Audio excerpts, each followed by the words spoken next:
Network News. Kasunod sa nangyaring engkwentro ng 79th IB Filipino Army at mga miyembro ng Northern Negros Front New People's Army sa barangay Salaman, Tubuson, Negros Occidental na kinasawi ng 19 na individual, idineklara ng Sangguniang Bayan ng Tubuso sa pamamagitan ng resolusyon ang Communist Party of the Philippines New People's Army National Democratic Front na persona non grata. Sa nasabing resolusyon, nagpahayag naman ng suporta ang Sangguniang Bayan sa Armed Forces of the Philippines, Philippine National Police at iba pang law enforcement agencies na nagpapatupad ng kapayapaan sa bayan. Sa opisyal na pahayag naman ng Communist Party of the Philippines, paglilinaw nito na 10 lang sa 19 na nasawi ang miyembro ng New People's Army, habang 9 ang pawang mga sibilyan o non-combatants. Kasama sa mga NPA members ay sina Roger Pavillar, Rene Villarin, Maria Clarita Branzuela Blanco, Genevieve Balora, Pedro Bonganoy, Juros Karamihan, Saniboy Karamihan, Arnel Habok, Labsky Purisima Anastacion at Jusel Himang, habang ang mga sibilyan naman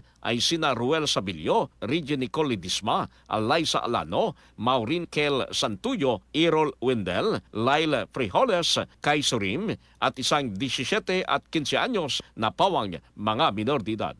Kasama mo sa RMN DYHB Bacolod, Radyoman Albert Hener. Tatak Raman. RMN Network News.